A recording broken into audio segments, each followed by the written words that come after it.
मुख्यमंत्री देवेंद्र फडणवीस यांचं राज्य सरकार त्यांच्याच भाजप पक्षाचे आमदार अभिमन्यू पवार यांच्यावरती विशेषपणे मेहरबान आहे का, की भाजपचे लाडके आमदार आहेत म्हणून त्यांच्यावरती विशेष सरकारची कृपादृष्टी आहे, असा सवाल आता उपस्थित झालाय। याचं कारण म्हणजे पूर्वी मुख्यमंत्र्यांचे स्वीय सहाय्यक असलेले आणि तसं काम पाहिलेले अभिमन्यू पवारांच्या निळकंठेश्वर शेतकरी सहकारी साखर कारखान्याला मदतीचा हात देत असताना थोडं नाही तर तब्बल 18 कोटींचं कर्ज घेण्यास सरकारनं मान्यता दिली आहे। बरं, ही मान्यता काही सरळ किंवा नियमित आहे का, तर नाहीये। सहकार आणि वित्त विभागाचा विरोध डावलून म्हणजेच अर्थ खातं आणि सहकार खात्याकडून फाईलवरती निगेटिव्ह शेरा मारलेला होता।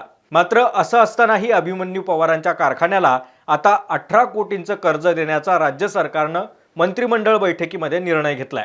दुसरीकडे आम्ही जरी निगेटिव्ह शेरा मारलेला असला तरी कर्ज देण्याचा सर्वस्वी अधिकार किंवा निर्णय हा मंत्रिमंडळाचा आहे असं म्हणत सहकार मंत्री बाबासाहेब पाटील यांनी आता घुमजाव केलाय।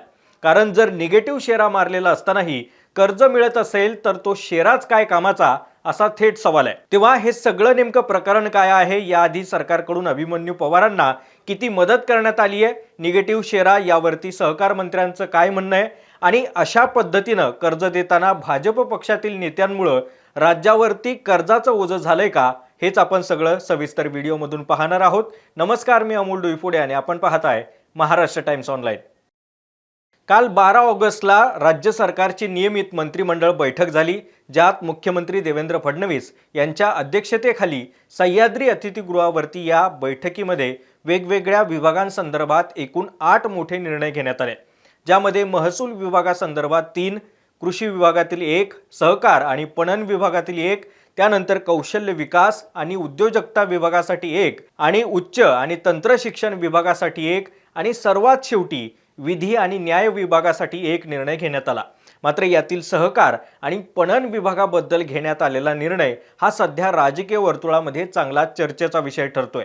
हा निर्णय काय आहे, तर लातूर जिल्ह्यातील किल्लारी तालुका औसा इथल्या निळकंठेश्वर शेतकरी सहकारी साखर कारखान्याला राष्ट्रीय सहकार विकास निगम म्हणजेच NCDC यांच्याकडून भांडवली खर्च आणि वेगवेगळ्या भांडवलांसाठी कर्ज घेण्यास मंजुरी देण्यात आली आहे। कारखान्याचा 18 कोटी 9 हजार रुपयांचा कर्जाचा प्रस्ताव हा आता राष्ट्रीय सहकार विकास निगम यांच्याकडे पाठवला जाणार आहे, अशी माहिती सहकार आणि पणन विभागाकडून देण्यात आली आहे। आता मुद्दा असा आहे की ज्या निळकंठेश्वर शेतकरी सहकार कारखान्याचा उल्लेख केला गेलाय तो कुणाचा आहे, तर भाजपचे आमदार आणि एकेकाळी मुख्यमंत्री देवेंद्र फडणवीस यांचे स्वीय सहाय्यक म्हणून काम पाहिलेल्या अभिमन्यू पवार यांचा।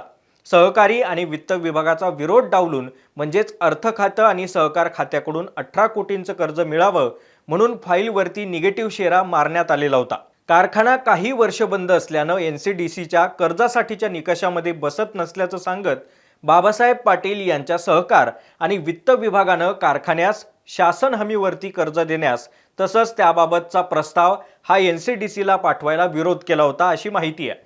मात्र असं असतानाही काल कर्ज घेण्यास मंजुरी देण्यात आली आहे।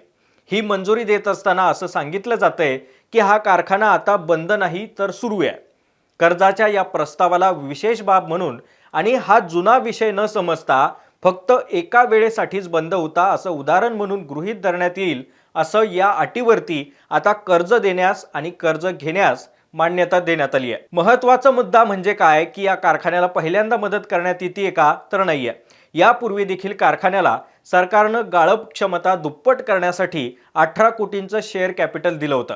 आता पुन्हा एकदा राष्ट्रीय सहकार विकास निगमकडून भांडवली खर्च आणि खेळत्या भांडवलासाठी सुमारे 25 कोटी रुपयांचं कर्ज मिळावं यासाठीचा प्रस्ताव कारखान्यानं साखर आयुक्तांना सादर केला होता। दरम्यान थेट मंत्रिमंडळानंच आता आदेश काढल्यानं सहकार मंत्री बाबासाहेब पाटील यांनी देखील हात झटकलेत। त्यांचं म्हणणं असं आहे की अभिमन्यू पवारांच्या कारखान्याला यापूर्वी देखील कर्ज देण्यात आलं होतं, मात्र आता पुन्हा एकदा कर्ज मिळावं यासाठीच्या प्रस्तावाला मंत्रिमंडळानंच निर्णय घेतलाय। कारण अर्थ खातं आणि सहकार खात्यानं जरी कर्ज देण्यावरून निगेटिव्ह शेरा दिला असला तरी कर्ज कुणाला द्यायचं आणि कुणाला नाही हा मंत्रिमंडळाचा निर्णय आहे। मंत्रिमंडळानं पैसे द्यायचा निर्णय घेतला असल्याचं म्हणत त्यांनी या प्रकरणातून आता काढता पाय घेतलाय। मंडळी, राज्यातील एखादं महत्त्वाचं खातं जर कुण्या जबाबदार व्यक्तीच्या संबंधित कारखान्याला कर्ज देण्यावरून निगेटिव्ह म्हणजेच नकारात्मक शेरा मारत असतील आणि त्याच व्यक्तीला पुन्हा कर्ज देण्यासाठी राज्य सकारात्मक असेल, तर मग त्या मारलेल्या शेऱ्याचा अर्थ काय होतो आणि त्याला कोणती किंमत उरते असा सवाल निर्माण होतो. बरं, भाजपशी संबंधित नेत्यांना कर्ज देण्याची ही काही पहिलीच वेळ आहे का? तर नाहीये. याआधी देखील राज्यावरती कर्जाचं ओझं वाढवत असताना मागच्याच वर्षी सरकारनं भाजप नेत्यांच्या कारखान्यांना 436 कोटी मंजूर करण्यासाठी सहमती दर्शवली होती. NCDC कडून कर्ज घेत असताना राज्य सरकारला गॅरंटी द्यावी लागते आणि गंमत म्हणजे काय की हे कर्ज घेण्यासाठी ज्या कॅबिनेटच्या उपसमितीत निर्णय घेतला जातो त्या समितीचे अध्यक्ष सहकार मंत्री बाबासाहेब पाटील हे आहेत. मागच्या वर्षी 18 फेब्रुवारीला झालेल्या एका बैठकीत याच उपसमितीनं मंत्री राधाकृष्ण विखे पाटलांशी संबंधित कारखान्याला 296 कोटी रुपयांचं कर्ज देण्याचा निर्णय घेतला. तर 20 मार्चला म्हणजेच मागच्या वर्षी पुन्हा दुसऱ्या महिन्यामध्ये उपसमितीची एक बैठक झाली आणि या बैठकीत भाजप नेत्या रश्मी बागल यांच्याशी संबंधित मकाई सहकारी साखर कारखान्याला 140 कोटी रुपयांचं मार्जिन लोन देण्याचा निर्णय झाला. त्या माजी मंत्री दिगंबर बागल यांच्या कन्या आहेत. आता मार्जिन लोन म्हणजे काय की ते 8 वर्षांच्या काळासाठी देण्यात आलंय. यामध्ये 2 वर्षांपर्यंत कोणताही हप्ता भरावा लागत नाही. दैनंदिन खर्चासाठी दिल्या जाणाऱ्या खर्चाला मार्जिन लोन असं म्हटलं जातं. त्यामुळे मंत्री पाटील जरी मंत्रिमंडळाकडे आता बोट दाखवत असले तरी कर्जासंबंधित असणाऱ्या कॅबिनेटच्या उपसमितीचे ते अध्यक्ष आहेत. निळकंठेश्वर कारखान्याला कर्ज मंजूर होत असताना खुद्द अभिजित पवार यांनी देखील केंद्र आणि राज्य सरकारच्या भक्कम सहकार्यामुळे हे शक्य झालंय असं म्हटलंय. केंद्रीय गृहमंत्री अमित शहा, मुख्यमंत्री देवेंद्र फडणवीस आणि दोन्ही उपमुख्यमंत्र्यांनी दिलेल्या सकारात्मक पाठबळामुळेच कारखान्याला बळ मिळालं असं त्यांनी कबूल केलेलं आहे. त्यामुळे निश्चितपणे एका प्रकारे सरकारची त्यांच्यावर आणि या कारखान्यावरती कृपादृष्टी राहिली आहे. मंडळी, कोणत्याही शेतकरी सहकारी साखर कारखान्याला त्याच्या वाईट काळामध्ये निधी मिळू नये का? तर निश्चितपणे मिळायला हवा, कारण इथे प्रश्न शेतकऱ्यांचा आहे. मात्र एकीकडे राज्यावरती कर्जाचा डोंगर वाढत असताना पुन्हा पुन्हा भाजप नेत्यांशी संबंधित कारखान्यांना कर्ज आणि दिलासा का मिळतोय असा देखील सवाल आहे. अभिमन्यू पवारांच्या बाबतीमध्ये फरक खूप स्पष्ट आहे की त्यांनी मुख्यमंत्री देवेंद्र फडणवीस यांचे स्वीय सहाय्यक म्हणून काम केलेलं आहे. पवार त्यांच्या विश्वासातले मानले जातात. मात्र काही कारखाने शेतकऱ्यांची FRP थकवत असताना दुसरीकडे मात्र पवारांच्या कारखान्याला आधी 22 कोटींची थकबाकी, त्यानंतर आता पुन्हा एकदा दुसऱ्यांदा कर्ज कसं मिळतं हा प्रश्न आहे. तुम्हाला या एकूण सगळ्या प्रकरणाबद्दल काय वाटतंय?